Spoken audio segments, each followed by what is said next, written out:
Involvement ಮಾಡ್ಕೊಂಡು ಕೆಲಸ ಮಾಡ್ಕೊಂಡು ಹೋಗ್ತಾ ಇದ್ದೀವಿ. ನಮ್ಮ ಇಂಟೆನ್ಷನ್ ಏನು, ನಮಗೆ ಕೆಲಸ ಆಗಬೇಕು, ಅದು ನಾವು ಯೂನಿಟಿಯಾಗಿ ಮಾಡಬೇಕು. ಯೂನಿಟಿ ಆಗಿ ಮಾಡೋಕ್ಕೆ ಯಾರು ಕೋಪ್ರೇಟ್ ಮಾಡಲ್ಲ ಅವ್ರನ್ನ ರಿಮೂವ್ ಮಾಡ್ಕೊಂಡು ಬೇರೆಯವ್ರನ್ನ ಹಾಕೋಬೇಕು. ಇದೇ ತಾನೇ ನೀವೇ ಕೂಡ ಅದನ್ನೇ ಮಾಡ್ತೀರಾ. ನಾವು ಒಂದು ಕಂಪನಿ ಸ್ಟಾರ್ಟ್ ಮಾಡಿದಾಗ ಕಂಪನಿಯಲ್ಲಿ ಎಲ್ಲ ಥರ ಕೆಲಸಗಾರರು ಇರ್ತಾರೆ. ಇವಾಗ ಅವನಿಗೆ ಪ್ರೊಡಕ್ಷನ್ ಮೇಯ್ನು, ನನಗೆ ಪ್ರೊಡಕ್ಷನ್ ಆಗಬೇಕು. ಪ್ರೊಡಕ್ಷನ್ ಆಗಬೇಕಂದ್ರೆ ನೀವೆಲ್ಲ ಎಂಪ್ಲಾಯೀಸ್ ಕೆಲಸ ಮಾಡಿದ್ರೆ ನಮಗೆ ಪ್ರೊಡಕ್ಷನ್ ಆಗೋದು, ಪ್ರೊಡಕ್ಷನ್ ಸೇಲ್ ಆದರೆ ಲಾಭ ಬರುತ್ತೆ. ಅದೇ ರೀತಿ ಅಸೋಸಿಯೇಷನು ಅಷ್ಟೇ, ನೀವೆಲ್ಲರೂ ಸೇರ್ಕೊಂಡು ಕೆಲಸ ಮಾಡಿದ್ರೆ ನಾವು ಅಚೀವ್ಮೆಂಟ್ ಮಾಡ್ತೀರಿ, ನಾವೆಲ್ಲ ಚೆನ್ನಾಗಿ ಆಗ್ತೀವಿ ಅಷ್ಟೇ. ಇದೇ ಸಿಂಪಲ್ ಕಾನ್ಸೆಪ್ಟ್. ಅವನು ಪ್ರೊಡಕ್ಷನ್ ಕೊಟ್ಬಿಟ್ಟು ಲಾಭ ಪಡ್ಕೋತಾನೆ, ನಾವು ಅಸೋಸಿಯೇಷನಿಂದ ಎಲ್ಲ ಕೆಲಸ ಮಾಡಿ ಲಾಭ ಪಡ್ಕೊತೀವಿ ಅಷ್ಟೇ. ಬಟ್ ನಮ್ಮ ಲೈಫಲ್ಲಿ ಅಸೋಸಿಯೇಷನಲ್ಲಿ ಒಂದು ಡಿಗ್ನಿಟಿ ಇದೆ, ನಮಗೆ ಗೌರವ ಮರ್ಯಾದೆ ಬರುತ್ತೆ. ಯಾವ ರೀತಿ ಅಂದರೆ, ಒಂದು ಆಫೀಸ್ ಬೇರರ್ ಅಂದರೆ 20 ಜನ ಆಫೀಸ್ ಬೇರರ್, 25 ಜನ ಆಫೀಸ್ ಬೇರರ್ ಅಂದರೆ, ನೀವು ಯಾವುದೇ ಡಿಪಾರ್ಟ್ಮೆಂಟಲ್ಲಿ ಹೋದಾಗ ನಮ್ಮದು ರಿಜಿಸ್ಟರ್ಡ್ ಬಾಡಿ ಇದ್ದಾಗ ನೀವೆಲ್ಲರೂ ವಿಸಿಟಿಂಗ್ ಕಾರ್ಡ್ ಮಾಡ್ಕೊಳ್ಳಿ. 25 ಜನಕ್ಕೂ ವಿಸಿಟಿಂಗ್ ಕಾರ್ಡ್ ಮಾಡ್ಕೊಂಡಿದ್ದೀವಿ. ನಿಮ್ದು ನಮ್ಮ ಅಸೋಸಿಯೇಷನ್ ಮಾಡಲ್ ಇದೆ ಮೇಡಮ್, ನಮಗೆ ಮಾಡಲ್ ಅಸೋಸಿಯೇಷನ್ದು ನಮ್ಮದು ಒಳಗಡೆ ಇದೆ, ಪ್ರೆಸಿಡೆಂಟು ಜನರಲ್ ಸೆಕ್ರೆಟರಿ ಇದ್ದಲ್ಲ, ವಿಸಿಟಿಂಗ್ ಕಾರ್ಡ್ ಇದೆ. ಅದೇ ಥರ ನೋಡಿಕೊಂಡು ಅವ್ರವ್ರ ಪೋಸ್ಟಿಗೆ ತಂದಾಗೆ ನೀವೇ ಒಂದು ಈ 100, 200, 300 ರೂಪಾಯಿ ಆಗುತ್ತೆ, ನೀವೇ ಖರ್ಚು ಮಾಡಿ ವಿಸಿಟಿಂಗ್ ಕಾರ್ಡ್ ಮಾಡ್ಕೋಬೋದು. ನೀವು ಯಾವುದೇ ಡಿಪಾರ್ಟ್ಮೆಂಟ್ಗೆ ಹೋಗಿ ಮಾತಾಡೋ ಕೇಪಬಿಲಿಟಿ ನಿಮಗಿದೆ, ಅದನ್ನು ಕೊಡ್ತೀರಿ.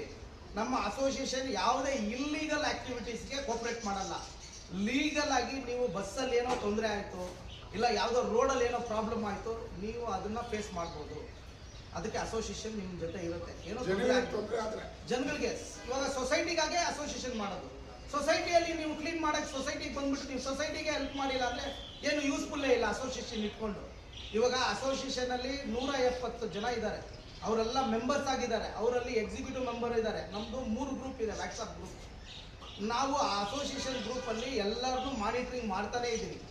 ಯಾರು ಏನು ಕೆಲಸ ಆ್ಯಕ್ಟಿವಿಟಿ ಮಾಡ್ತಾ ಇದ್ದಾರೆ, ಅವ್ರಿಗೆ ಅಸೋಸಿಯೇಷನ್ ಮೇಲೆ ಇಂಟ್ರೆಸ್ಟ್ ಇದೆಯಾ ಇಲ್ವಾ, ಇಲ್ಲ ಇವರಿಂದ ಅಸೋಸಿಯೇಷನ್ಗೆ ಏನು ಆಗ್ತಾ ಇದೆ ಕೆಲಸ. ಸುಮ್ಮನೆ ಏನೋ ಬರ್ತಾರೆ, ಐಡೆಂಟಿ ಕಾರ್ಡ್ ತಗೋತಾರೆ, ಆಮೇಲೆ ಸುಮ್ಮನೆ ಇರ್ತಾರೆ. ಇಲ್ಲ ಅವ್ರಿಗೇನೋ ಒಂದು ಯೂಸ್ಫುಲ್ ಬೇಕು, ಅಸೋಸಿಯೇಷನ್ ಕಾರ್ಡ್ ಎಲ್ಲ ಸೊಸೈಟಿಯಲ್ಲಿ ತೋರ್ಸೋಣ, ನಾವು ನಮ್ಮ ಇಮೇಜ್ನ ಬಿಲ್ಡ್ ಮಾಡ್ಕೊಳ್ಳೋಣ, ಅದಕ್ಕಾಗಿ ಅಸೋಸಿಯೇಷನಲ್ಲಿ ಪೋಸ್ಟ್ ತಗೊಳ್ಳೋಣ. ಅದಕ್ಕೆಲ್ಲ ದಯವಿಟ್ಟು ಈ ಅಸೋಸಿಯೇಷನ್ನ ಬಳಸ್ಕೋಬೇಕು. Association purely for society. ಅದರಲ್ಲಿ ನಿಮ್ಮ ಮರ್ಯಾದೆ ಕೂಡ ಇದೆ, ನಿಮ್ಮ ಅಸೋಸಿಯೇಷನ್ ಮರ್ಯಾದೆ ಕೂಡ ಇದೆ, ನಮ್ಮ ಎಲ್ಲರ ಒಂದು ಮರ್ಯಾದೆ ಕೂಡ ಇದೆ ಅನ್ನೋದು ನಿಮ್ಮ ನಾಲೆಜಲ್ಲಿ ಇರಲಿ. ನಾವು ಅಸೋಸಿಯೇಷನ್ ಜಾಯ್ನ್ ಆಗಿರೋದು ನಮ್ಮ ಗೋಲ್ನ ಅಚೀವ್ಮೆಂಟ್ ಮಾಡೋಕ್ಕೆ. ನಿಮ್ಮ ಗೋಲ್ ಯಾವಾಗಲೂ ತಲೆಯಲ್ಲಿ ಇದ್ಬಿಡ್ಬೇಕು. ನಾವು ಏನಕ್ಕಾಗಿ ಬಂದಿದ್ದೀರಿ, ನಮ್ಮ ಲೈಫ್ ಸ್ಟೈಲ್ ಚೇಂಜ್ ಮಾಡ್ಕೋಬೇಕು. ಅದಕ್ಕೆ ಅಸೋಸಿಯೇಷನ್ ಏನು ಕೆಲಸ ಎತ್ಕೊಂಡಿದೆ, ಅದಕ್ಕೆ ನಮ್ಮ ಎಫರ್ಟ್ ಏನು. ಮಾಸ್ ಈ ಲೆಟ್ರ್ ಕೊಟ್ಬಿಟ್ಟು ಬನ್ನಿ, ಮಾಸ್ ಜೆರಾಕ್ಸ್ ತೊಗೊಂಡ್ಬನ್ನಿ, ಮಾಸ್ ಏನೋ ಮಾತು ಹೇಳ್ತೀನಿ, ಏನೋ ಒಂದು ಶಶಿ ನೀವು ಹೋಗಿ ಬ್ಯಾಗ್ ತಗೋ ಚೇಂಜಿ ಟೇಬಲ್ ಹಾಕಿ ಎಲ್ಲರೂ ಸೇರ್ಕೊಂಡು ಮಾಡಿದ್ರೆ ಒಂದು ಪ್ರೋಗ್ರಾಮು ಸಕ್ಸಸ್ ಆಗೋದು. ಒಂದು ಹೋರಾಟ ಕೂಡ ಅಷ್ಟೇ. ನೀವೆಲ್ಲ ಬಂದು, ನಾನು ರೋಡಲ್ಲಿ ಕೂಡ ಮಲ್ಲಿಗೆ ಹೋರಾಟ ಮಾಡಿದ್ದೀನಿ, ನಿಜವಾಗ್ಲೂ ಹೇಳ್ತೀನಿ. ರೋಡಲ್ಲಿ ಮಾಡ್ಕೊಂಡು ಉಳ್ಕೊಂಡೆಲ್ಲ ಹೋರಾಟ ಮಾಡಿದ್ದೀನಿ. ಯಾತಕ್ಕಾಗಿ BBMPಯಲ್ಲಿ ಅವಾಗ ನಾನು ಹೋರಾಟ ಮಾಡಿರೋದೆಲ್ಲ ನಾನು ವಿಡಿಯೋ ಎಲ್ಲ ತೋರಿಸ್ಬಿಟ್ರೆ ನೀನು ಹಿಂಗೆ ಮಾಡಿದ್ಯಾ ಅನ್ಕೊಂತೀರ. ನೀವು BBMP ಕಮಿಷನರ್ ಆಫೀಸ್ ಮುಂದೆ ಕುತ್ಕೊಂಡು ಅಚೀವ್ಮೆಂಟ್ ಮಾಡಿದ್ದೀನಿ ಕೆಲವೊಂದು ಕೆಲಸಗಳು. ನಾನು ಅದು ನನಗೆ ನನ್ನ ಗುರುಗಳು ಹೇಳ್ಕೊಟ್ಟಿರೋದು, ಅದನ್ನೇ ನಿಮಗೆ ಎಜುಕೇಟ್ ಮಾಡ್ತಾ ಇದ್ದೀನಿ. ಅಸೋಸಿಯೇಷನ್ ಫುಲ್ಲು ನಮ್ಮಲ್ಲಿ ಮೈಂಡಲ್ಲಿ ಒಂದೇ ಇರಬೇಕು, ನಾವೆಲ್ಲ ಒಂದು ಫ್ಯಾಮಿಲಿ. ಅರ್ಥ ಆಯ್ತಾ? ಈ ಫ್ಯಾಮಿಲಿಯಲ್ಲಿ ಯಾರಿಗೆ ಏನೇ ತೊಂದರೆ ಆದರೂ ನಾವು ಯೂನಿಟಿಯಾಗಿರಬೇಕು, ಅದನ್ನು ಮೈಂಡಲ್ಲಿ ಇಟ್ಕೊಳ್ಳಿ. ಎರಡನೇದು, ನಮ್ಮ ಗೋಲ್ ಏನಿದೆ ಅದೇ ನಿಮ್ಮ ಮೈಂಡಲ್ಲಿ ಇರಬೇಕು. ಯಾರು ಒಬ್ರಿಗೊಬ್ಬರು ಡಿಸ್ಟರ್ಬೆನ್ಸ್ ಮಾಡೋದು, ಅವ್ರ ಕೆಲಸದ ಇವ್ರು ಡಿಸ್ಟರ್ಬೆನ್ಸ್ ಮಾಡೋದು, ಇಲ್ಲ ಅಧ್ಯಕ್ಷರನ್ನ ಬೈಯೋದು, ಇಲ್ಲ ಜನರಲ್ ಸೆಕ್ರೆಟರಿನ ಬೈಯೋದು, ಅವ್ನು ಸರಿಯಿಲ್ಲ ಅವ್ರದ್ದು ಕತೆ ನಿಮಗೆ ಬೇಡ. ನೀವು ಕರೆಕ್ಟಾಗಿ ಬಂದಿಲ್ಲ ಅಂದರೆ ಅಸೋಸಿಯೇಷನ್ ಅವ್ರ ಮೇಲೆ ಆ್ಯಕ್ಷನ್ ತಗೊಳ್ಳಿ. ಅವ್ನು ಕರೆಕ್ಟ್ ಇಲ್ವಾ, ಅವನ ಮೇಲೆ ಅಸೋಸಿಯೇಷನ್ ಅವನ ಮೇಲೆ ನೆಕ್ಸ್ಟ್ ಸ್ಟೆಪ್ ತಗೊಳ್ಳಿ. ನಿಮ್ಮ ಒಂದು ಪಂಕ್ಚುಯಾಲಿಟಿ, ನಿಮ್ಮ ಡಿಸಿಪ್ಲಿನ್, ನೀವು ಬನ್ನಿ, ನೀವು ಹೋಗಿ. ಬೇರೆಯವ್ರು ಅವ್ರು ಬರ್ತಾ ಇಲ್ಲ, ಇವ್ರು ಬರ್ತಾ ಇಲ್ಲ, ಅವ್ರು ಚಂದ ಕೊಡ್ತಾ ಇಲ್ಲ, ಇವ್ರು ಚಂದ ಕೊಡ್ತಾ ಇಲ್ಲ, ಇದೇನು ಸಂಘಟನೆ ಹಿಂಗೆ ಮಾಡ್ತಾ ಇದ್ದೀರಾ, ಅವ್ರಿಗೊಂದು ತಾರತಮ್ಯ. ನೋ, ನೀವೆಲ್ಲ ಈಕ್ವಲ್. ಅದೇ ಹೇಳಿದ್ರು, ಇಲ್ಲಿ ಎಲ್ಲರೂ ಸಮ, ಯಾರು ಏನು ಕಮ್ಮಿ ಇಲ್ಲ. ಅರ್ಥ ಆಯ್ತಾ? ನಾವು ಇವತ್ತು ಕೂಡ ಎಲ್ಲ ರೌಂಡ್ ಟೇಬಲ್ಲೇ ನಾನು ಮೀಟಿಂಗ್ ಮಾಡ್ಬೇಕಂತ ಇದ್ದಿದ್ದು, ಜಾಗ ಇದ್ದಿರೋ ಕಡೆ ನಾವು ಫ್ರಂಟಲ್ಲಿ ನಮ್ಮಲ್ಲಿ ಎಲ್ಲರೂ ಈಕ್ವಲ್ ರೌಂಡಾಗಿ ಹಾಕಿ ಎಲ್ಲರೂ ಕುತ್ಕೊಂಡು ಮಾತಾಡ್ತೀರಿ ಯಾವಾಗಲೂ ನಾವು. ಬಟ್ ನಿಮ್ಮ ಅನಿಸಿಕೆಗಳು, ನಿಮ್ಮ ಒಂದು ಏನಿದೆ ಮೈಂಡಲ್ಲಿ ಈ ಅಸೋಸಿಯೇಷನ್ಗಾಗಿ, ಇನ್ನೊಂದು ನಿಮ್ಮ ಪರ್ಸ್ನಲ್ ಏನಿದ್ರು ನಮ್ಮ ಅಸೋಸಿಯೇಷನ್ ನೋ ಇನ್ವಾಲ್ವ್ಮೆಂಟ್. ನಿಮ್ಮದು ಪರ್ಸ್ನಲ್ ಏನೋ ಇರುತ್ತೆ, ಒಂದೆಲ್ಲೋ ಸಾಲ ಮಾಡಿರ್ತೀರಾ, ನಿಮ್ಮ ಫ್ಯಾಮಿಲಿ ವಿಷಯ ಇರುತ್ತೆ, ನಿಮ್ಮ ಮಕ್ಕಳು ವಿಷಯ ಇರುತ್ತೆ, ನೀವಾಗೇ ಬಂದು ಪರ್ಸ್ನಲ್ ಆಗಿ ಅಸೋಸಿಯೇಷನ್ ಇನ್ವಾಲ್ವ್ಮೆಂಟ್ ಆಗು ಅಂದರೆ ಆಗುತ್ತೆ, ಇಲ್ಲಾಂದರೆ ಆಗಲ್ಲ. ಅದು ಹೇಳ್ಬಿಡ್ತೀನಿ ನಾನು.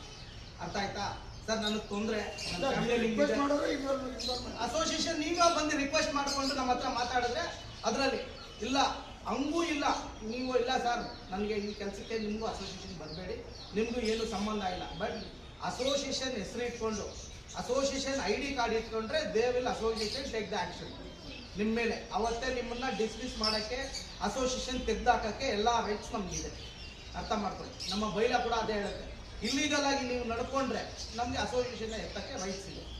ಅರ್ಥ ಆಯ್ತಾ? ಅದಕ್ಕೆ ನಾನು ಹೇಳಿದ್ದು ಫಸ್ಟೇ ರೂಲ್ಸ್ ಆ್ಯಂಡ್ ರೆಗ್ಯುಲೇಷನ್ ಮೇಯ್ನು.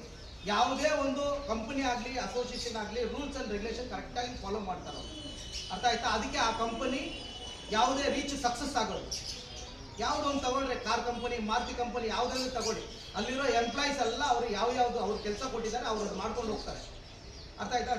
ಸಾಧಾರಣ ಗೂಡ್ಸ್ ಅವರಿಂದ ಹಿಡಿದು CO ಅವ್ರ ತನಕ ಅವ್ರವ್ರ ಕೆಲಸ ಮಾಡ್ತಾರೆ. ಅದೇ ರೀತಿ ಅಸೋಸಿಯೇಷನಲ್ಲಿ ನಿಮ್ಗೆ ಕೊಟ್ಟಿದ್ದ ಕೆಲಸ ನೀವು ಮಾಡಬೇಕು. ನೀವು ಬೇರೆಯವ್ರು ಅವ್ನು ಮಾಡಿಲ್ಲ ನಾನು ಯಾಕೆ ಮಾಡಬೇಕು? ಅವನು ಏನೋ ಮಾಡ್ಕೊಳ್ಳಿ, ನಿನಗೇನು ನಿನ್ನ ಕೆಲಸ ಕೊಟ್ಟಿದ್ದಾರೆ ಅಸೋಸಿಯೇಷನಿಂದ, ನೀನು ಮಾಡು. ಬಟ್ ಮೀಟಿಂಗ್ಗೆ 1 hour ಸ್ಪೆಂಡ್ ಮಾಡಲೇಬೇಕು. ಮಂತ್ಲಿ 1 time ಫಂಕ್ಷನಾಲಿಟಿ ಇರಲೇಬೇಕು. Monthly they will up to day by day, month by month educate ಆಗ್ತಾ ಇರಬೇಕು. ನೀವು ಅಸೋಸಿಯೇಷನ್ ಬಗ್ಗೆ ಎಜುಕೇಟ್ ಆಗ್ತಾ ಇರಬೇಕು. ನೀವು ಕೊನೆಗೆ ನನ್ನ ಪ್ರಶ್ನೆ ಕೇಳಂಗೆ ಆ ಪ್ರಶ್ನೆಗೆ ನಾನು ಉತ್ತರನೇ ಕೊಡಬಾರ್ದು. ಅಷ್ಟು ಮಟ್ಟಿಗೆ ನೀವು ನಾಲೆಜಬಲ್ ಆಗಬೇಕು. ಆಮೇಲೆ ನೀವು ಯೂಟ್ಯೂಬ್ ಆಗಲಿ ಇಲ್ಲ ಸೋಷಿಯಲ್ ಮೀಡಿಯಾ ಆಗಲಿ, ನೀವು ಬಾಬಾ ಸಾಹೇಬ್ ಅಂಬೇಡ್ಕರ್ ಕಾನ್ಸ್ಟಿಟ್ಯೂಷನ್ ಬರುತ್ತೆ, 395 ಆರ್ಟಿಕಲ್ ಇದೆ, 112 115 ತಿದ್ದುಪಡಿ ಮಾಡಿದ್ದಾರೆ. ಇದೆಲ್ಲ ಕೂಡ ಆರ್ಟಿಕಲ್ ಒಂದೊಂದು ದಿನನೂ ಒಂದೊಂದು ಆರ್ಟಿಕಲ್ ನೀವು ಓದಿ ನೀವು ಇನ್ನೂ ನಾಲೆಜಬಲ್ ಆಗ್ತೀರಿ. ಆಮೇಲೆ ಯಾವ್ದಾವ್ದು ಪಾಲಿಸಿಗಳು